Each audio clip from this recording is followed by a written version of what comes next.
देखिए, रजवाड़ा की जो वो बात कर रही हैं, उनको ये जानकारी नहीं है, क्योंकि उनको हिस्ट्री के बारे में तो वैसे ही इतिहास के बारे में कोई ज्ञान है नहीं।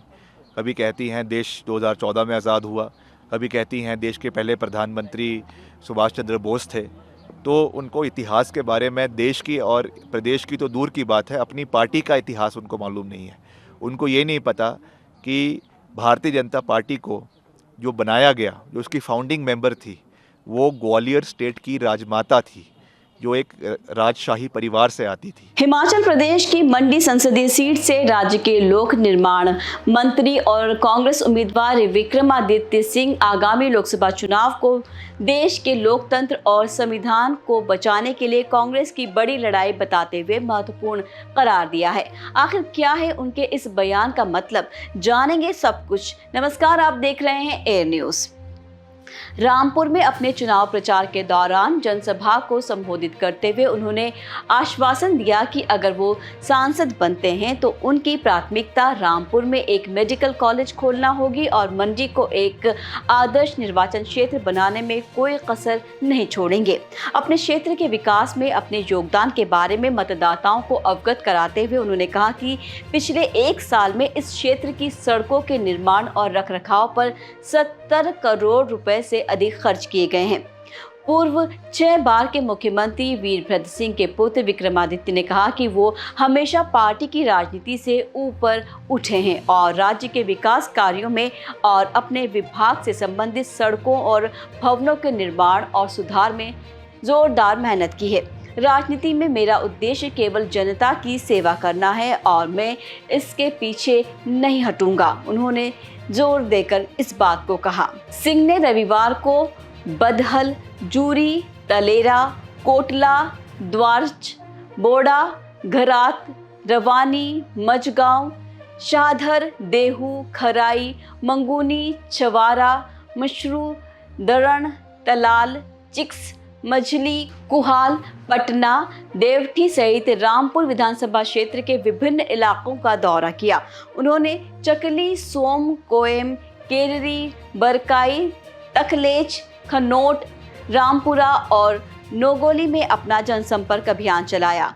पूर्ववर्ती रामपुर बुशहर के वंशज सिंह ने कहा कि ये क्षेत्र उनके दिल के करीब है, उनका गृहनगर है। उनके परिवार को अतीत में इस क्षेत्र से बहुत अधिक जन समर्थन मिला है और उन्होंने उम्मीद की है कि ये भविष्य में भी जारी रहेगा।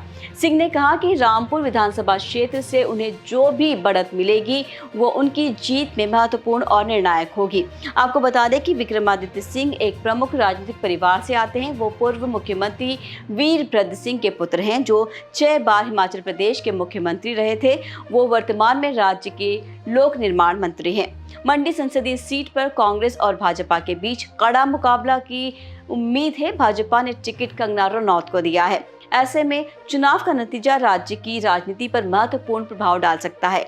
अगर कांग्रेस जीतती है तो ये पार्टी के लिए एक बड़ी जीत होगी और इससे भाजपा को राज्य में आगे बढ़ने से रोकने में मदद मिलेगी। अगर भाजपा जीतती है तो ये पार्टी के लिए बड़ी जीत होगी और इससे उन्हें राज्य में अपनी पकड़ मजबूत करने में मदद मिलेगी। बाकी विक्रमादित्य सिंह के भाषण की कुछ लोगों ने आलोचना की है, जो कहते हैं कि ये भाजपा सरकार के खिलाफ अप्रासंगिक है और अपमानजनक था। कुछ लोगों ने ये भी तर्क दिया कि मतदाताओं को प्रभावित करने के लिए उनका विकास कार्यों के बारे में बोलना असंगत था। हालांकि सिंह के समर्थक उनका बचाव करते हुए कहते हैं कि वो केवल ये बता रहे थे कि कांग्रेस ने क्षेत्र के लिए क्या किया है। उनका तर्क है कि विकास कार्यों के बारे में बात करना चुनावी प्रचार का एक वैध हिस्सा है। ऐसे में विक्रमादित्य सिंह का भाषण कांग्रेस और भाजपा के बीच आगामी लोकसभा चुनाव में मंडी संसदीय सीट पर होने वाले मुकाबले को लेकर एक महत्वपूर्ण संकेत है। उनका भाषण इस मायने में महत्वपूर्ण है कि इससे पता चलता है कि कांग्रेस देश में लोकतंत्र और संविधान को बचाने के लिए चुनाव लड़ रही है। ये भाजपा पर परोक्ष हमला है, जिस पर लोकतंत्र और संविधान को कमजोर करने की कोशिश करने का आरोप लगाया गया है।